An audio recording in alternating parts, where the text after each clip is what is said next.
Nuestra relación era apasionada, con dos temperamentos fuertes, y a menudo cuando había gente en casa, invitados, pero desde el principio en realidad siempre me menospreciaban o me hacían bromas, pero que eran bastante insalubres, súper machistas, incluso siempre con un toque de menosprecio, siempre cosas así. Y es algo que siempre ha marcado a nuestros amigos, etc.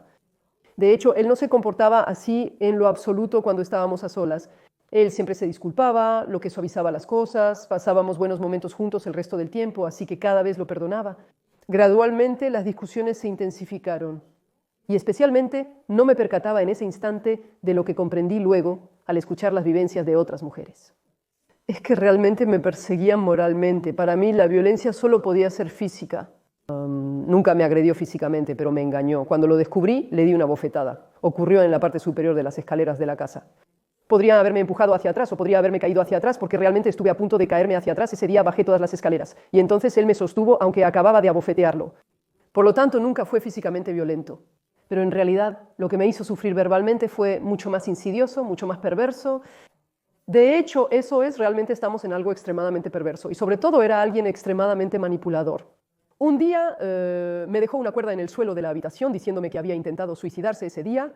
También tomó una caja de medicamentos mientras me llamaba desde su coche, donde tuve que llamar a la gendarmería para intentar ayudarlo, etc. Sufrí eso un tiempo, entonces me mudé con mi padre junto a mis dos hijos. Unos días después me llamó para que le ayudara a desmontar un mueble que le pertenecía en la casa. Y diciéndome que, de todos modos, si no venía a ayudarlo a desmontar ese mueble, se negaría rotundamente a abandonar la casa. Eso me molestó, así que fui. Subimos al primer piso, comenzamos a intentar desmontar esa famosa cama lítera con un escritorio integrado. Al final, algo completamente irrefutable. Y entonces se empezó a desenterrar historias antiguas. Porque en realidad, mientras tanto, yo nunca puse una contraseña en mi teléfono, nunca puse una contraseña en mi computadora. Y entonces él había estado husmeando en mi computadora. Busqué correos electrónicos previos a conocernos. Entonces me reprochó por haber tenido relaciones antes de conocerlo y no habérselo dicho. Sí, él me conoció, no estaba orgullosa con dos hijos y una hija. En el momento en que comencé a escuchar eso y sus reproches, realmente sentí que comenzaba a hacer mucho calor. Sentía que estaba en peligro, de hecho, y él comenzaba a darme realmente mucho miedo. Lo que hay que saber en nuestra relación es que de vez en cuando jugábamos al ajedrez y él siempre ganaba en ajedrez. Él siempre estuvo un paso adelante de mí y esa noche 2 pasos. Me explico entonces, voy a bajar la escalera y de hecho en mi casa, frente a la escalera, está la puerta de entrada. A la derecha una ventana de palo y a la izquierda la cocina que da al garaje. Garaje con puerta exterior de la escalera, la puerta está cerrada con llave, no hay llaves a la vista. Digo, ok, no tengo tiempo, miro la ventana de la derecha, las persianas estaban cerradas, digo, no tengo tiempo para abrir la ventana, para abrir las persianas. Entonces salgo directamente por el garaje de la cocina, hacia el garaje, abro la puerta del garaje. Había una llave en ese momento encima y en el instante en que pongo la mano en la llave, siento la gasolina correr sobre mí. Hubo una última frase extremadamente violenta, eres solo una puta, seguirás siendo mi puta. Y fue entonces cuando me encendió y me desolló. Y de hecho, en el momento en que me prendió fuego, siempre recordaré esa frase que le lancé, es ¿estás loco, mis hijos? Entonces salí al jardín, me revolqué en el suelo y grité, ¡fuego, ayuda, me prendió fuego! Ya habíamos discutido antes y me había ido por la puerta del garaje. Eso me hace pensar que él estaba un paso adelante de mí, como en el ajedrez. Porque estoy convencida de que él sabía perfectamente que había quitado la llave de la puerta y que tenía que pasar por el garaje, lo que le dejó cierto tiempo. Pensé que el fuego era por la gasolina de la cortadora de césped que teníamos en el garaje, junto con un bidón de gasolina. Por eso estaba 2 movimientos por delante. La investigación policial reveló que no era cierto. Había comprado un bidón de 25 litros de gasolina. Utilizó un bidón de 25 litros de gasolina para prenderme fuego e incendiar la casa. La gendarmería lo demostró después. Todo el garaje se quemó, así que probablemente vertió parte en el garaje. Y aparentemente hubo un segundo inicio de fuego dentro de la casa que él provocó más tarde. Mis vecinos llegaron, me llevaron a la casa del vecino de enfrente. Allí les insistía que me echaran agua encima, pues yo lo sabía, conocía eso, pero no quisieron hacerlo. En ese instante repetí mi mensaje varias veces. Luego mi única preocupación fue que avisaran a mi padre e hijos. De hecho, eso era lo único en mi mente hasta que llegaron los bomberos. Estaba congelada, estaba helada. De hecho, realmente tenía esta sensación de estar completamente congelada. No tenía ninguna conciencia del estado en el que me encontraba. Escucho a un bombero llegar, decirme, estamos aquí, nos hacemos cargo y verter algún líquido. Creo que me vertió suero fí encima. Es mi último recuerdo en ese garaje. Después me indujeron un coma artificial para tratar las quemaduras. Cuando una persona sufre físicamente, su cuerpo no se regenera ni se cura. Mientras estaba en coma, sin saber exactamente cuándo, viví un infierno, y son pesadillas.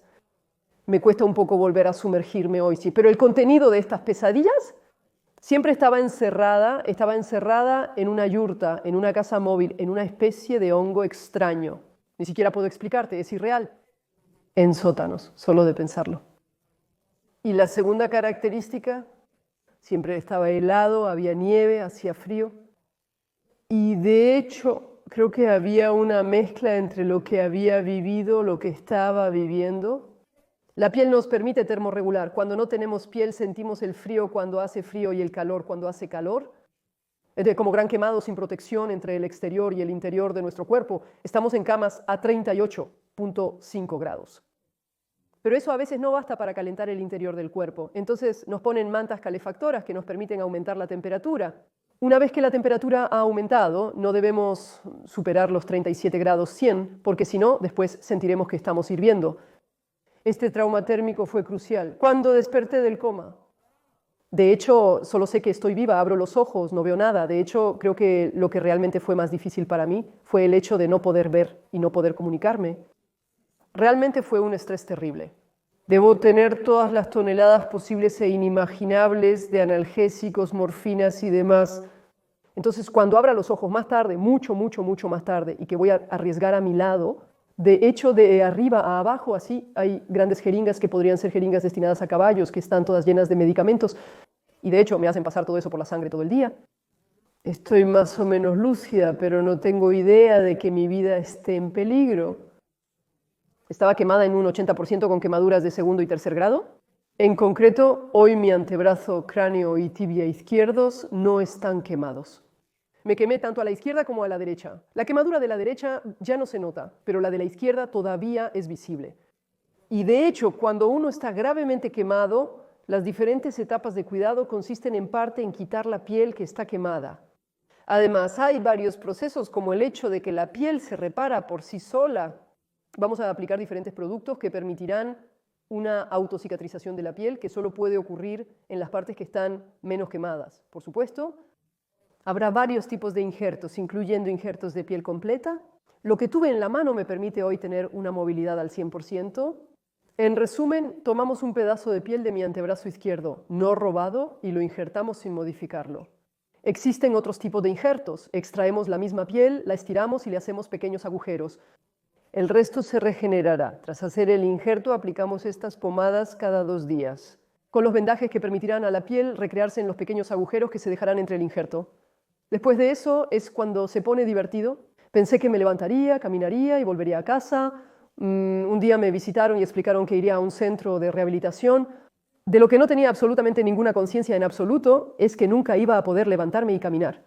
Después de pasar 3 meses en cama, especialmente en el estado en el que estaba, es imposible levantarse y caminar porque ya no sabes cómo ponerte de pie. Eso fue un verdadero shock para mí. Tengo un recuerdo muy negativo de ese momento. Siento que realmente tenía que quedarme sentada en una silla, no podía quedarme sentada en una silla, no lo soportaba. Solo era el muy comienzo del camino, porque después de los trasplantes hubo otras operaciones que ya no eran trasplantes, sino que fueron otras operaciones. Y cada operación generó varias semanas de rehabilitación. Hay que saber que cuando uno se quema, la piel se retrae, aunque todavía veo, pero muy poco, ya que me han operado muchas veces. De hecho, se forman una especie de cuernos aquí para darte una idea. Al salir del hospital, tenía el cuello inmovilizado y no podía levantar la cabeza más que eso. Meses de rehabilitación permitieron devolver cierta elasticidad a la piel. Y son las operaciones que llamamos colgajos, que vienen a tomar, de hecho, un pedazo lleno de piel, pero con los vasos y las partes que están debajo, abrimos un pedazo, los ponemos en el agujero y cerramos. Simplemente quitamos de un lugar y ponemos en otro, pero lo que pasó es que, por lo tanto, había estado, diría, aproximadamente 1 mes en rehabilitación y tenía estas heridas abiertas, las tenía por doquier y quien no deseaba que se cerraran. Y en realidad ya no estábamos en absoluto en el sistema de atención que tenía en el hospital, donde tenía muchos medicamentos que me ayudaban a soportar los vendajes, etc. Entonces, en los días que tenía cuidados en esta gran sala de ducha, imaginen una habitación muy amplia.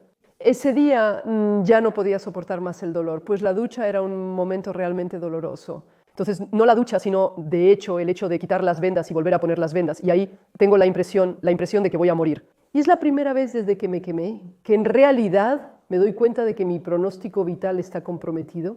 Porque mi cuerpo puede infectarse, lo que puede causar una septicemia y llevarme a la muerte. Entonces, no sé si era cierto o no, pero lo importante es que sucedió mucho antes de que casi muriera. Hasta ese día no había sido consciente de eso. Y entonces comienzo a llorar desconsoladamente. Entré a mi cuarto llorando, estaba en el fondo del pozo. Eso duró unas horas, luego me levanté y me fui. Pero luego está el aspecto psicológico. De hecho, cuando pienso en lo que sucedió y en mis emociones hoy en día, de hecho, el único sentimiento que tengo es el alivio de que esté muerto. Fue un suicidio. Cuando los bomberos entraron en la casa, él aún vivía. El corazón latía, intentaron reanimarlo, pero falló poco después. Tengo ganas. Después sí, de rabia, por supuesto, tengo rabia, pero no quiero pensar en eso. Y luego tengo. Finalmente, eso es todo, se acabó, ya no está aquí, punto. Sin embargo, debía seguir adelante y ya no quería burlarme de él. Al decir, escucha, querías matarme, pero sigo aquí. Querías poseerme, pero nunca seré tuyo. Y seguir adelante. En realidad, el resto no importa. Nunca pensé que podía rendirme. No tenía derecho. Tengo 2 hijos que solo me tienen a mí. Después de quemarme, por favor, no me pregunten sobre mi relación con mi cuerpo. Porque ya consideraba que tenía una vida, tenía hijos, después tenía cicatrices. Y quiero decir que eso no cambia quién soy. Hoy se cumplen 5 años desde que me quemé y después de 5 años creo tener una perspectiva bastante objetiva sobre la diferencia entre lo que nos dijeron y la realidad. Durante casi 2 años, bueno, durante más de 2 años incluso, me encontré un poco en un mundo de silencio. Primero sola, en mi habitación de hospital, sola en el centro de atención. Físicamente, al salir de rehabilitación, me dijeron que mi vida nunca volvería a ser igual. En particular, no tenía permiso para exponerme al sol. Después tuve que usar ropa compresiva por 2 años, lo cual es muy restrictivo, pero es la realidad. Me dijeron que nunca podría hacer deporte como antes, que no podría volver a la piscina durante mucho tiempo, etc. De hecho, me dijeron que probablemente no podría volver a hacer muchas cosas en mi vida. Hoy considero que vivo normal.